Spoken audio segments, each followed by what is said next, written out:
अस्सलाम अलैकुम। अरे नादानो, मुझे पहचानो, मैं हूँ कौन? मैं हूँ अवान, डान नहीं अवान। सर बड़ी मज़े मज़े की खबरें हैं, इसलिए मैं बहुत हैप्पी मूड में हूँ। और आपको पता है सैटरडे है, मैंने फुल फैशन फूशन किए हुए हैं, देख लें आप। तो आपके साथ गपशप लगाते हैं, आप भी रिलैक्स हो, इजी रहें, टेंशन में भी इजी रहना सीखें। टेंशन में भी इजी रहना सीखें, इंशाअल्लाह ताला आप कामयाब होंगे, अपने कारोबार में कामयाब होंगे, अपने घर में कामयाब होंगे, अपने दोस्तों में कामयाब होंगे। तो आपको अच्छी अच्छी खबरें बताता हूँ।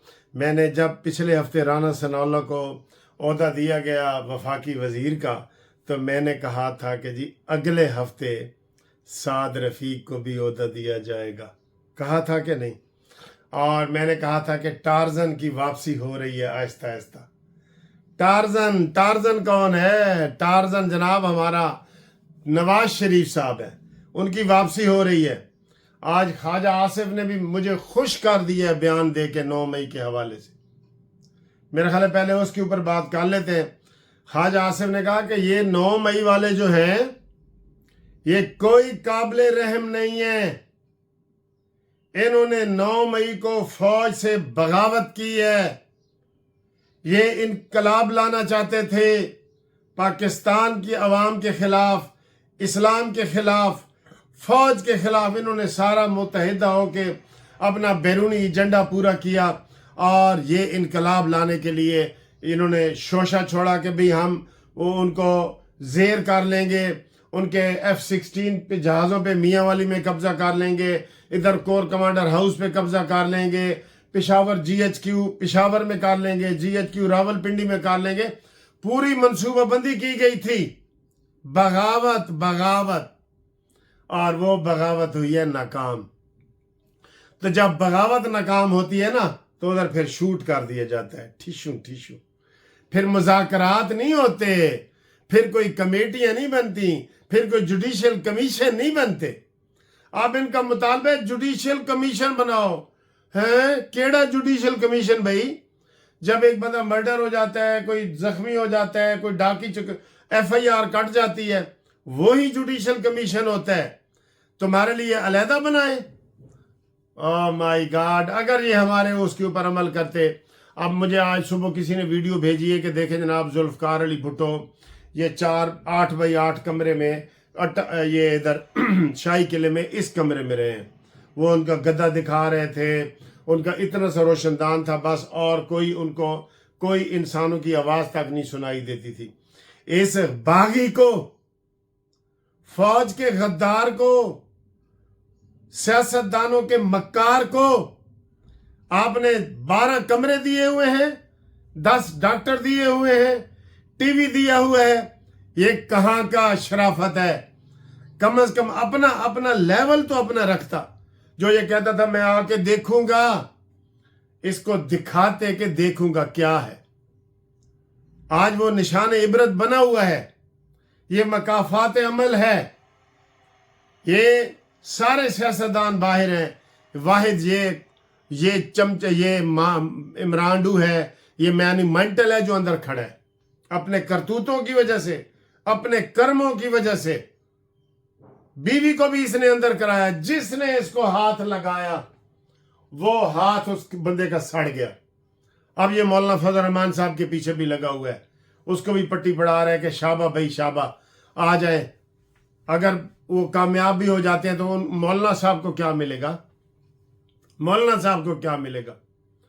तो बात यह है कि इसको 9 मई के हवाले से जो ख्वाजा आसिफ ने बयान दिए ना, कि ये कहते थे, पहले इन्होंने लालच दिए बाजवा को, कमर जवेद बाजवा को, कि तुम हमारा साथ दो, हम तुम्हें ताहयात चीफ ऑफ आर्मी स्टाफ बनाते हैं।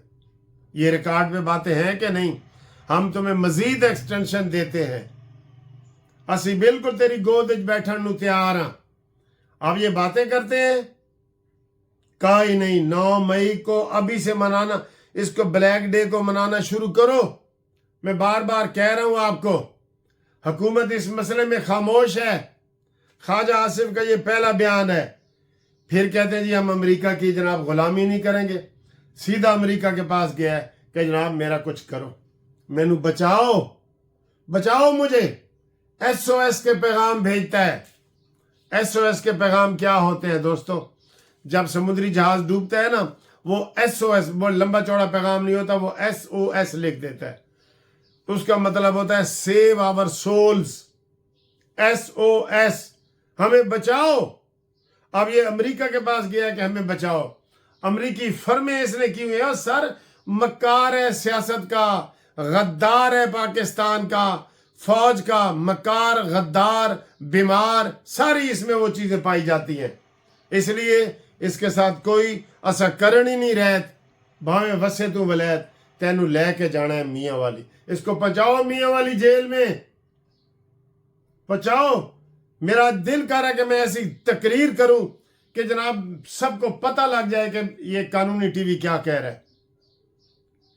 मरे थे जिनके लिए वो रहे वुजू करते, आप उनको कुछ कह ही नहीं रहे।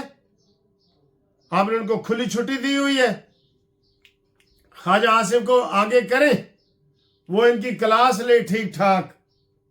ठीक है जी, ये तो हो गई मेरी तकरीर। अब आपने देखना है कि ये तकरीर कैसी है। अब आए जी, जो मैंने खुशखबरी आपको सुनानी है वो ज़रा हैप्पी मूड में सुनानी है, अच्छे माहौल में सुनानी है, पानी का सिप लेके सुनानी है ताकि माहौल अच्छा हो जाए, ठंडा हो जाए। ठीक है ना सर जी? ये पानी पीते हैं, बिस्मिल्लाह।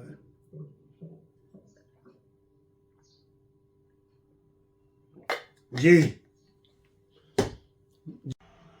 जो मैंने पेशन गोई की थी, जो मैंने आपको बताया था कि अगले हफ्ते साद रफीक साहब को भी अहम ओहदा मिलने वाला है। कल मैं ये वीडियो बनाते बनाते रह गया जनाब साहब। जी सर, फोन आ गया था बीच में। तो साद रफीक साहब को मुस्लिम लीग पाकिस्तान का 11 तारीख को सेक्रेटरी जनरल बनाया जा रहा है। मुबारक साद रफीक साहब, मुस्लिम लीग नून को मुबारक, साद रफीक को मुबारक एडवांस, और मियां नवाज शरीफ साहब को सदर मुस्लिम लीग बनाया जा रहा है। ये इधर कामयाबी मिलेगी आपको। इधर बहुत बड़ी कामयाबी आपको मिलेगी। आप देखेंगे कि मुस्लिम लीग में नई रूह फूंक दी जाएगी। आ गए, मैं कह रहा हूं ना, साईं आन गए थे गदूदा वे खान गए, साईं आ गए ने। बस मियां साहब ने कहा बहुत हो गया है। पहले तो कल हिसाब दो ना कि गंदम के ये ट्रक कैसे आए हैं, तो क्यों नहीं खरीद रहे अवाम की। वो नवाज शरीफ है जो अवाम के लिए तड़पता है, आखिरी उम्मीद। तो जनाब मुस्लिम लीग नून के सेक्रेटरी जनरल नए साद रफीक साहब होंगे। 11 तारीख को इसका ऐलान किया जाएगा। आल पाकिस्तान जनरल कौंसिल मुस्लिम लीग का इजलास होगा और नवाज शरीफ साहब सदर होंगे, और फिर जनाब दमादम मस्त कलंदर होएगा। ऐसे बंदे आगे आए। ये वैसे भी ओहदों की तब्दीली होती रहनी चाहिए। इससे ना रूह में ताजगी आती है, बालीदगी आती है, और हैप्पीनेस आती है, और नया खून आता है। तो जनाब फिर वो कहते हैं ना, वो चमन में हमें भी याद कर लेना, चमन में जब बहार आए। हम जनाब इनको जगाते रहते हैं, आपको पता ही है। हमारा भी लहू शामिल है तज़य्युन गुलशन में, हमें भी याद कर लेना चमन में जब बहार आए। तो जनाब बहार आने वाली है। जो लोग नवाज शरीफ के साथ उम्मीदें लगा के बैठे थे, इंशाअल्लाह ताला उनकी उम्मीदें कामयाब हैं। तो आज सैटरडे है, हम जनाब एक दावत पे जा रहे हैं। उसके बाद मैं आपको बताऊंगा कि कौन सी दावत है, क्या है। आप भी मेरे साथ शाम की हाई टी कर सकते हैं, खाली टी कर सकते हैं, फ्लैटी में, अवारी में, पीसी में, जहां आप कहेंगे मुझे फ़ोन करें, मैं आपके साथ हाजिर हूं। और फ़ोन लाजमी आप करें ग्रुप लाइफ इंश्योरेंस के रिटायर्ड लोगों का। 28 तारीख को इस्लामाबाद में केस लग गया है। केस फाइल करने के लिए उससे पहले आपने हमसे रब्ता करना है, ताकि आपका केस भी 28 वाले केस में शामिल कर दे, जो 4 साल इंतजार के बाद लगा है। इसलिए आप इंतजार ना करें, डबल सोच ना करें, ये आपका हक है जो आप देते रहे हैं। तो मेरे 030047255752 वाले फ़ोन पे रब्ता कायम करें फौरी तौर पे, और इस जो पुराने केस है इसमें शामिल हो, ताकि आपका फैसला भी महीने 2 महीने में हो जाए। अल्लाह खैर करे सी, अल्लाह खैर करे सी। अल्लाह अकबर।